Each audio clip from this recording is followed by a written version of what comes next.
So how can we accept that we are going to die?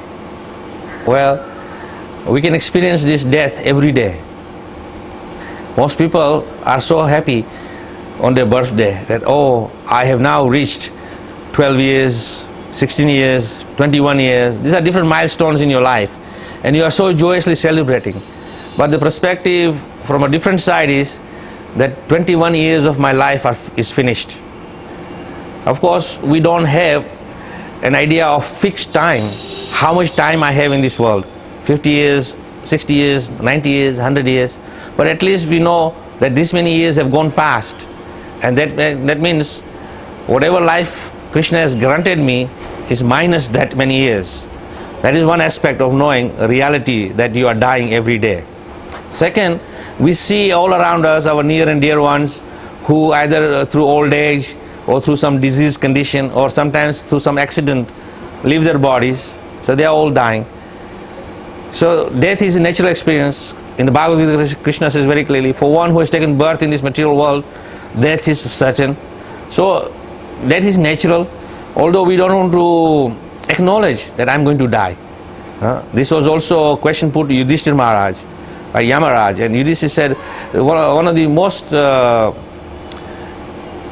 bewildering thing for a living entity in this world is that he sees all people around him dying, but thinking, they are dying, but I will never die. Of course, this feeling of eternity, that you will never die, comes from the very understanding from who you are. In the Bhagavad Gita, of course, Krishna says, Mamayansa Jiva Bhuta Jiva Sanatan, that you are part and parcel of the Supreme Lord. Therefore, you are eternal. And your nature is Sat Chit Ananda. Sat Chit Ananda means, Sat means eternal, Chit means full of knowledge, Ananda means full of happiness. So these are always there. So you are always feeling that you are eternal. But the reality of the fact is that you are eternal, but your body is not eternal. And we see every day our body is aging.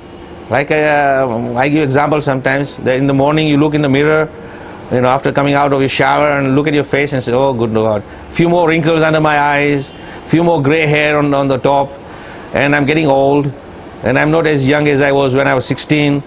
So you begin to lament. And this is the time you realize, oh, I'm getting old, death is approaching. So that is a reality. And we see, of course, all around us, as I said, people are dying from different situation, old age, disease, accidents. So this will also come to us. So we have to accept this fact that if not today, then tomorrow, I will have to give up this body. So that is the fact of life, whether we like it or we don't like it. This is the nature of this material world. Eternity is only in the spiritual world. As long as you're in the material world, then any material object will also deteriorate and disintegrate eventually in time. Your body also will grow old. As Krishna says, Janma Mrityu Jara Vyadhi. Janma means birth, Mrityu means death, and in between birth and death, Jara and Vyadhi. Vyadhi means disease condition, Jara means old age. So we are experiencing this either personally or around us, that all these things are taking place. So we should prepare for the fact that if not today, then tomorrow I will die. Now when I die, what will happen to me? That is an important question. Not that I will die, death is so certain, but what will happen after I die? So of course Krishna is saying, yam yam yam yam vapi smaram bhavam, that at the time of death, whatever your consciousness is, whatever you're thinking, that will decide your next birth. So those who are very fortunate, who have come to Vrindavan Dham, who have come in contact with the spiritual personality and got to know about Krishna consciousness, will then immediately take action to study Bhagavad Gita and know what to do, what steps to take, and be prepared to leave this world. And Krishna says that those who leave this world, by remembering me at the time of death, will surely come to me. And this is a promise by Krishna, that if you remember him at the time of death, then you surely come to him. I mean, go back to the spiritual world. So we have to prepare ourselves in such a way that every moment we can think of Krishna, relate everything in relation to Krishna. And then that inevitable time comes, then Krishna will come to you and you will go to Krishna. And Krishna says, I will never abandon you. In fact, he tells to Arjuna, Arjun, you make this promise that my devotees shall never perish. So when you come to Krishna and surrender to him and become his devotee, Then Krishna says, now that you have become my devotee, you will never perish. I will take care of you every moment, especially at the time of death. Even though we may be in a disease condition or in a situation where we cannot remember Krishna due to our excessive pain, but Krishna will enter your mind, Krishna will enter your heart, and you will remember him.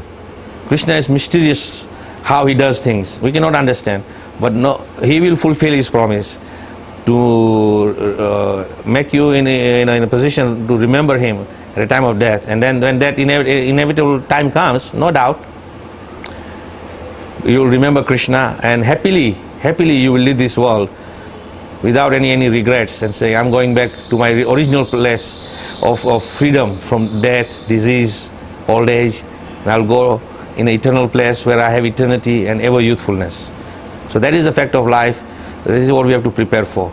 By mercy of Srila Prabhupada, he has given us transcendental insight how to prepare to live this world like a gentleman. Prabhupada himself personally taught us that this world is not suitable for gentlemen. So we should live like a gentleman in this world, and also prepare to live from this world like a gentleman. Hare Krishna.